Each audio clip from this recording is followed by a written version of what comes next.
Before we get started with today's podcast, I wanted to let you know that the best way for us to get in front of more people and to really change this profession is to have you like and share and subscribe to this podcast. So if you have found value from it and you know anyone else that could benefit from it, please like, share, subscribe. This episode, we have Dr. Victory on here, the coolest name in chiropractic, as I like to say. He's got an interesting story for some of you guys out there who are potentially graduating and looking to know what to do, if you should purchase a practice or if you should start your own or get an associateship. Victory has a really cool story in that he was an associate, joined our program to understand business, and then found actually a practice to purchase. He's the first person that's been interviewed and the only one in our group other than like our own team that has purchased a practice. So if you had thought about purchasing a business as a rehab chiro from potentially an older school chiropractor, this would be a great episode for you to pay attention to. Victory is an amazing guy. He's going to have amazing success. Trust me on that. He's got the demeanor for it. He's a likable person. He has the calmness. He's going to build a really, really world-class team down in Philadelphia. So I hope you enjoy. What's up, everyone? Welcome to the business school for the Rehab Chiropractor. Class is officially in session. My name is Justin Rabinowitz, and I am a rehab chiropractor on a mission to teach you, a fellow rehab chiropractor, the exact tools and systems I've used to build my own successful rehab chiropractic practice so you can do the same. I hope you enjoy, and please subscribe. All right, we have another special guest, Dr. Victory, who is a member of our Rehab Chiropractic Mastermind. He's been one of the OGs, one of the originals, and Victory is his real name. So Dr. Victory, the coolest name in chiropractic, give us a little bit of intro bio on who you are and where you came from. Appreciate the intro. My name is Victory. I was born in London. A lot of people can't guess, they can't pinpoint that accent out because I only lived there for 6 years. So whatever English accent I had was long gone when, me and my family moved out to the States. My parents were born and raised in Nigeria. So, I grew up in that culture, learned their native language as well as English growing up. Moved out to the States when I was 6 years old, and we basically lived within the Philadelphia area ever since. Grew up in the Philadelphia area, went to college in Philly at Drexel, and then moved out to Chicago where I did my chiropractic training out in National University. And then after 4 years out there, ultimately moved back home where I was working as an associate at a practice out in Wayne, outside of Philadelphia. And I did that for about 2.5 years before ultimately deciding to go out on my own. I wanted to be closer to Philadelphia because there were a lot of people who wanted to come see me that just was too far, too out the way, just in general as well. Always wanted to have my own practice, and the experience that I got being an associate definitely was valuable in helping me to gain more of that experience and confidence to be able to do that. So that's pretty much it. And then, of course, the practice that I have now, I didn't start from scratch. I took it over from a retiring chiropractor, purchased it, and have just been trying to grow it ever since. Beautiful. Love it. Good intro. So went to National, graduated, did the associateship, and you and I met. I think you were still an associate, and I know you weren't like ready to leave, but I think it's like most of us, we sort of get into an associateship always with the idea eventually we're going to leave.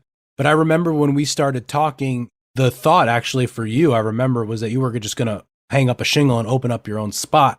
So I think this is interesting because you're the first guest and you're actually the first member of our program who has purchased a practice, other than myself who purchased a practice, but the first member of the program. And so I think this is an interesting point for the students out there or new grads or associates. Take me inside the thought process on you were going to start your own and then there was an opportunity. So what happened? How did that play out? Yeah, the initial thought process was just starting my own, finding like an office space that I could just, like everybody else, just rent out and build from there. But then I found this opportunity to purchase this practice from the ad that the retiring chiropractor put out. I was just being open-minded, I was like, yeah, let me go check it out. It's in an area that I was looking into. and the location was just perfect. And I met with the guy, checked out the office space, and the setting was just pretty much perfect. I was like, yeah, I definitely gotta go for this. And I also recognized the ease into it, obviously having clients or patients on deck already versus completely starting from scratch is always a nicer situation to be in. So, it was an opportunity that presented itself kind of on a perfect timing type of thing. I just went with it. Awesome. It's interesting. As I've gotten deeper into the business world outside of chiropractic, I seem to run into more and more air quote entrepreneurs that have the exact mindset that you did. Most of us think entrepreneurship is you start something from scratch and build and grow, and that is an option. But what I've found over and over again is there are many who did what you did that said it's a more viable option to buy something that already exists, that if I can come in and add a little of my own flavor to it with something that's already there, now I can get going a lot faster than if I had to start it from scratch. And I think the thing to recognize that you don't have, which is great, is the ego. Because there are so many people that would have just gone and done their own thing for no other reason than they want to do their own thing. And they don't want to buy someone else's practice and they want to say they started from scratch. But for you, I think one of the traits that you have that I recognized is that, again, it's a lack of ego to say, what's the best situation for the business and for myself as a practitioner, even if it wasn't what I originally intended it to be. And you're kind of not emotional towards either one. It was just like, this is a great opportunity. Let me take advantage of it. Exactly. Adding on to what you said, also seeing the opportunity that I had to add value to the practice, right? The guy I took it over from, he was in the 70s, old school. And I knew that I had a different type of style as a rehab chiropractor that a lot of people would appreciate more. Another point, which is so valuable to the students or new grads out there, because I think one of the issues is a lot of us in the rehab space don't want to purchase an existing practice because exactly what you just said, it's an old school guy that does old school things. And the reality, which we found as well, because we did a very similar thing to you of absorbed a practice, was that it was just that the patients, they didn't even know it existed. And when we presented it to them, they're like, oh my God, this is amazing, right? Right. Same exact reaction. Yep. That you can do rehab and do hands-on work and do soft tissue. And it wasn't that these people were like straight chiropractic patients. It was just that that was all they knew. And so you had the opportunity there to go in and add value in that way. Now, the other part that I think is interesting for the audience is so many people think of me as sort of the cash-based rehab guy. And I like to tell people I'm not cash or insurance. It's just whatever works for the business model. And in your situation, what you inherited is a mostly insurance-based practice. And so talk to the audience about the transition there, because I know you always thought I'm just going to be cash from the start, but what you inherited was not a cash-based practice. So how has that been to be with insurance and doing that whole situation? It hasn't been that big of a challenge, I would say, because the practice that I was an associate for, we were insurance-based pretty heavily. So I kind of already knew how to handle being in an insurance-based practice. So the transition wasn't that difficult for me. I would say probably because I didn't come from a cash-based practice. I understand that it's something that I want to get into. And it probably would have been harder if I came from just taking cash to now having to wait 3 to 4 weeks to get paid. That would definitely have made it a harder mental transition probably. But the fact that right out the gate, and even right now, I would say my practice is kind of like a hybrid. Like I have majority of patients that use insurance, probably a good maybe 70%, but a good 30 is paying cash as well. So I'm pretty much making it work both ways, especially with some of the tactics that I learned from being in your group.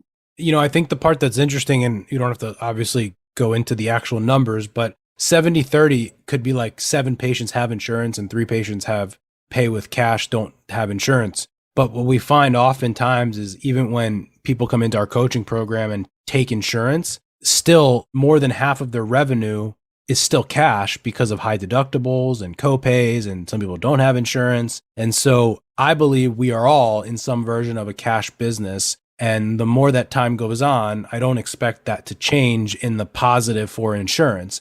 every single one of us at one point will be a cash-based practice. I don't know if it's tomorrow.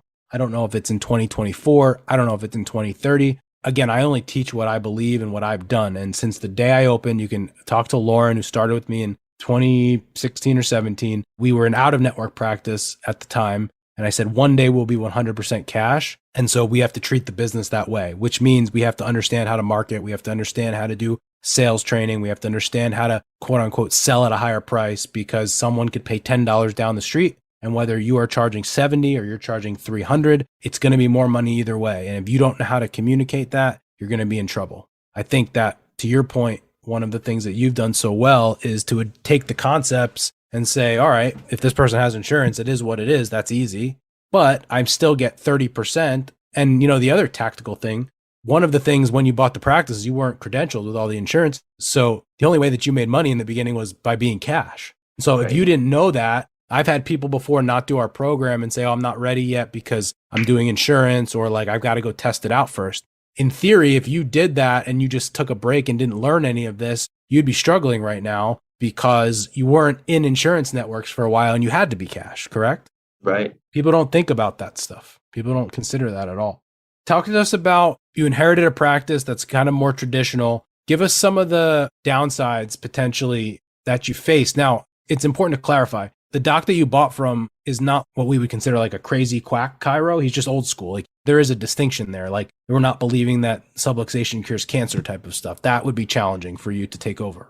Just more of an old school guy. So give us a little bit more detail for someone out there of what the old doc did and potentially like what you've kept the same and what you've changed in the rehab setting.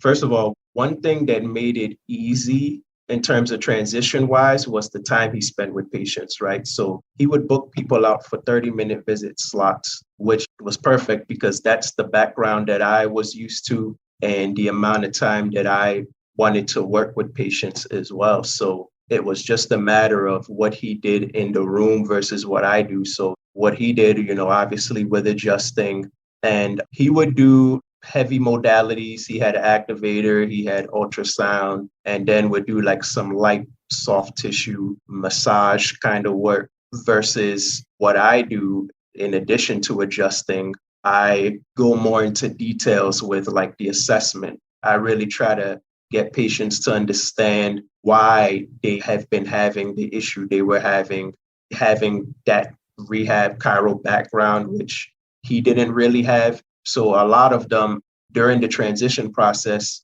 I was kind of shadowing him, seeing what he was doing for each of these patients. And I would see some of them come in still kind of frustrated because while they were getting treatment, they weren't really understanding exactly what is going on. And no knock to him, just he didn't really explain it in kind of a way that we understand functional anatomy because he just didn't really take that type of training. And so when I came in and helped them work on those issues, they were more happier, for lack of a better word, because I was able to kind of explain it to them. Of course, I couldn't do it right then during that transition process because I didn't want to step on his toes. He's still the man, he's their doctor. I'm just kind of the fly in the wall watching what's going on. I would say there wasn't a ton of downsides. There were definitely more pros than cons, if anything, when it came to the whole transition process and even continuing care with those patients. Till this day, pretty much all the patients that were actively seeing him have continued to actively see me, and it's been great. That's probably the most important point in this whole process is what you just said about retaining the patients. It sounds obvious, but not really. I've run into people that have purchased practices and didn't really love either the patients that were there or the style of practice. And they sort of not like said, get out of my practice, but they didn't pay attention to them. And it was like, they kind of just fell off. And what I remember talking to you about early on was don't forget what you're buying. You're buying Right. those patients. And if you don't keep them, then you should have just started on your own. And so the goal here, and again, you can speak to it more on a philosophical standpoint. The goal is in the beginning is to do whatever it takes to keep the people there, because if not, then we shouldn't have bought the practice in the first place, right? Mm-hmm. We did the same thing in my directive. And it was funny. I had just completed the practice purchase and absorbed the practice, very similar. The guy blocked a half an hour out, had a successful practice, slowly sort of decreased hours, and was looking to get out. It was a very, very similar situation. And when we did this, I remember sitting down with my team. I said to them, my only goal is to make our money back on the investment. After that, we can kind of do whatever we want. And basically what that meant was that we don't change anything yet. And so we have our practice, Strive to Move, runs very differently. We do rehab with patients, we book plans of care. There's a lot of things that happen. The people that where we purchased, the practice we purchased, they weren't used to that. And so we don't come in the door as an investor, so to speak, as a practice purchaser and immediately say, all right, everyone's either on board or they're off. No. In fact, we do nothing. We try to do absolutely nothing. We try to just get those people to say, I get to go to the same place. We're in the same space. We want to do exactly what the other doctor did. We want to build the other doctor up. We want to tell him to build us up. And we just want to keep the people that we've got. Our goal in buying the practice was we wanted to retain 80% of the patients. We thought that if we could retain 80% of the patients for a period of time, we would at minimum get our money back. And so when you look at, again, buying a practice, it's important to understand what you're actually buying and then what we have to do to get there. Because you could have gone in there and been like, these people need rehab, they need all of this, and gone in there like a bat out of hell and scared these people off. And that's where I think a lot of the strategy comes in, which you and I spent time having those conversations about, of like, all right, let's have a good, solid plan here. What's the goal? How many do we want to keep? What's going to make it worth our investment here? At this point, realistically, if some of them left, you'd be fine. We don't want them to leave, obviously, but we needed to sort of bridge that gap for a period of 3, 6, 9 months until Victory could sort of quote unquote bring on his own patients. And again, I think it's important to sort of remember that. This is tactical, but where did you find the practice purchase? Yeah, so it was on the Chiropractic Association. For Pennsylvania? For Pennsylvania, yeah. So that's one thing that everybody should be a part of, like in their state, their Chiropractic Association, because there's so many opportunities you'll see in terms of that, in terms of equipment, whatever the case may be. And so I found it there and jumped on it. I've kicked around with myself quite a few times I was listening to a podcast the other day and there was a lady on there who she was not in chiropractor. She was just a business person and she would go and buy small businesses of any sort. One of the things she talked about was a lot of people, and this is kind of silly to think about, but it's true. A lot of people don't even realize that their business is sellable. And if you went and presented them with an opportunity to like get them out, so to speak, it might be the best thing that ever happened to them. It could be mutually beneficial. And so I guess for me, the point is if there's students out there or associates, and this is something you're interested in, potentially the practice that might be the best deal or the one that is for sale might not actually be on the market. And I think what you saw and sort of what I saw was a very similar situation in that the practice owners at the time, they actually still liked seeing patients and they liked doing it. And realistically, like the money was decent, but like they didn't need it anymore. They were pretty comfortable at that point. And a lot of the reason why they stuck around is because they were actually most concerned about abandoning their patients. And they actually felt bad. And so you coming in did this guy such a solid because, again, some of those patients I bet have been with him 20, 30, God knows how many years. And realistically, yeah, sure, he's going to get some money for the purchase, but like that's not going to help him retire. What he is going to get is knowing that he can sort of walk away and his patients are taken care of. And I think that that's a part that we don't recognize that, yeah, it is money for sure. You're buying the practice for a price. I know the number that you paid. And if that guy's not going to be able to live off of that, so there was a lot more to it than that. And I think we don't consider that. It's like oftentimes they say with employees, the best employees to hire are the ones that aren't looking for jobs. And potentially the best practices to purchase aren't the ones on the market. And so you're happened to be in it. And it is a great situation that you've gone into. So let's transition to this. Obviously, it is a bit of a different model than you're used to and that you envision. And right now, we're not going to do anything as far as like changing the business model. Do you think over time that you will transition to a more like as we run a cash-based rehab model? Or if it stays the same like it is, you're good to just sort of go and build it like it's going?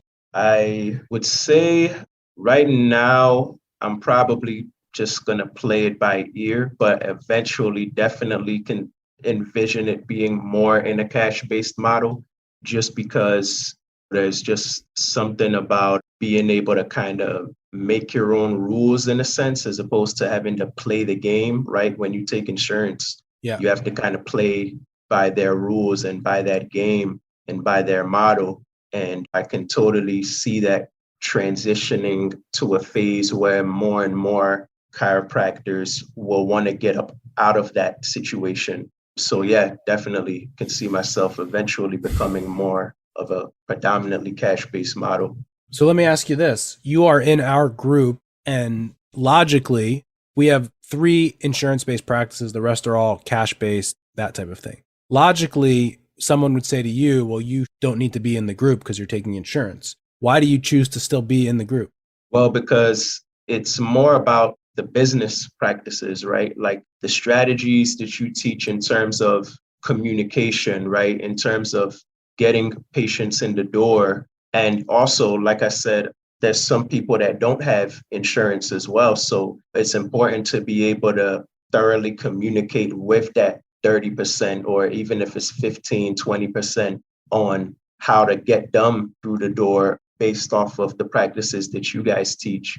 And like I said before, just the business part of the game in terms of just running a practice, running a business like you guys teach. I think that's super valuable. You know, I remember you talking to me or saying this in one of the convos you mentioned on how you have your average student that spends hours and hours going to all these seminars, working on their treatment techniques. But then you ask them how much time have they spent actually learning how to run a business, and it's not even comparable. And I see how much of that business insight that you put into it, which has been very valuable. Good. Give us some more tactical examples. What is maybe 1 to 2 takeaways that you've taken away that maybe you wouldn't have known if you weren't like involved in it? One of them being just the psychology of certain patients, you know, how they can say one thing when it comes to price and paying out of pocket, and then it can completely change just off of a simple strategy. So one of them being having them come for a visit, like a quote unquote free visit, but not really. You're just pretty much letting them get an insight of what it would look like to get treatment in a sense, right? Because you're going through an assessment, you're talking to them, which is something that most people wouldn't do. Like if you're going to come see me, you're going to pay me. That's kind of the mentality. But you guys have this mentality where let them come see you so that they can get an idea of what exactly is going on, which a lot of people wouldn't give for free technically. But I've seen how a lot of patients respond to that and actually book just because of that time you spend in helping them to understand exactly what's going on with them. Gotcha. I think what's interesting too is the way you're speaking about it. We didn't mention the word cash or insurance because at the end of the day, like the people that we're dealing with are people, whether they have insurance, don't have insurance, we take it or not. It doesn't actually matter because people are people. And so Victory, what he's talking about there is the idea that in general, we just build the business around the fact that we know people are skeptical. People don't know what's going on mostly with their own body. They definitely don't know what a chiropractor does. They definitely don't know what a rehab chiropractor does. And they definitely have zero idea of if we can actually help them. And so because of that, and we have empathy for them, we do a quote free session. But as we talk about, it isn't necessarily free because if you really want to break it down, if you get 10 people in for a free session and realistically, if you charge them, maybe 3 would stay and now 7 stay, was it actually free? Or were there people on there that we got that we would not have been able to help if not for that free session? I don't know if I mentioned in the last podcast, but I had one of our clients email us and say, I don't want to do a free session. Talk me out of it. Like, all right, I'll try, but it's not free. We build it into the back end. It's part of the process and the system. And again, it's about having empathy, right? We live in this world where I think we've gone to school and the professors don't give away your services, value yourself. It's like, okay, I will value myself. And I'm also going to value the patient. I'm going to have empathy for the patient and let them know and recognize that, yes, it is expensive. And yes, we do something different. And yes, I understand why you might not want to spend your time and money with me. And because of all that, that's why we give away a free session. And I think that's the bit that most people don't really understand. They're living in such a tactical world of, let me treat this patient and get $75. And they never move beyond that. For me in the coaching, what I try to do is stay away from the tactical answers of, should I do a discovery visit or not? It's like, hold on, let's have a conversation of what it's actually for and why we're doing it. And then, you know what, Victory, you get to decide. We had that conversation. We just got off of a mastermind call. It's exactly what I said. I said, in certain situations, it might work for your business. In certain situations, it might not. I don't actually care what you do. I want you to be successful in your practice. I want your patients to have a good experience with you. And whatever way that manifests itself, and if it's different than mine, just tell me, because I want to know.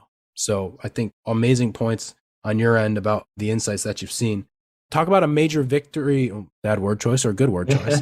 What's a big win for you since opening your practice? What's a big win that you've had? A big win. Well, the biggest was the patient retention, like we talked about. We pretty much set a number on what percentage of patients do we aim to keep. And I totally have probably blown through that pretty easily. And then I guess just the growth. I think one of the big wins, to kind of interject here, is that month 0, you were already making a profit. Like, you were making money in the business, right, which a lot of businesses don't do forever. And you did that day 1, right? Month 1, you were making money. And so you were paying your loan payment, you were paying all the other expenses of it, and you were still had money left over, which is the biggest accomplishment, right? Yeah, definitely. I don't know how I missed that one. I think, again, part of it is, we said, the rich kid syndrome a little bit. You've had a lot of success. And so you don't know what it's like to not make money for a while or to be under the 8 ball, which is great. And now we've just got to ride this and continue to grow it. I know you said everything's gone relatively well, but I guess let me phrase the question different. If you were talking to Victory in 5th try of chiropractic school, what would you tell him to watch out for? Or what's something that you didn't expect owning a business that you didn't know, that you wish you did? I would say the first one is to see if you can find a mentor, somebody that's done it before, because getting some kind of insight in that standpoint is also valuable. Let's go into that. So obviously you're with us. What are some maybe decisions that you actually made or avoided because of being with a coach and a mentor that maybe you didn't know before when you purchased it? One decision I made, or one thing that I almost did, was not take every insurance group, right? I was so excited that I was gonna have my own business. I was like in the mentality, like, okay, I'm gonna model it exactly how I want. But you kind of were like, look, even though you have a predominantly cash-based practice group, you are helping me to think like, look, we want to make sure we maximize on the investment here and not just cut off all the insurance groups. You want to take them all because, as most chiropractors know, a lot of these insurance groups pay pretty shitty right. to chiropractors, but the game when you purchase a practice becomes just maintaining the patient. So that has to just be by any means necessary. And then as we go along later on, we can decide to cut some of them off. So that helped me from making like an emotional decision, you would say, as opposed to like more of a logical one.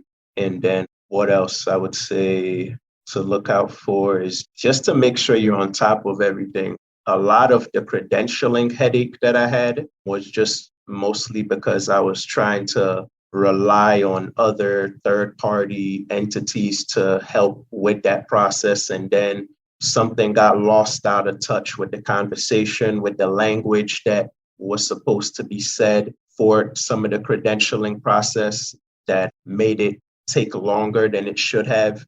That might be the 2 biggest things. Those are big. I think those are huge. So you're doing well, and we obviously love having you in the program. What would you say to somebody that was considering joining, that's maybe listening to the podcast, but not sure if it's right for them? What advice would you give them? One advice I would give them is have a conversation, right? That's the first step. I think having a conversation with you to understand exactly where they're at and what they aim to get to is always the first step, rather than just kind of listening to your podcasts and your stuff on social media and kind of feel like they get an idea of what you're all about just off that. Just having that first initial conversation with you was a big intro into exactly what you are and how you do things. one reason I would tell them to try you out is because you just have a good system, right? You have a good system that works, which is what everybody looks for in practice, which is why we take a ton of seminars, because we're looking for a system to treat patients. Like, what's a good system to assess people? What's a good system to treat people, no matter what condition they come in with, right? You also need to apply that same mentality in business.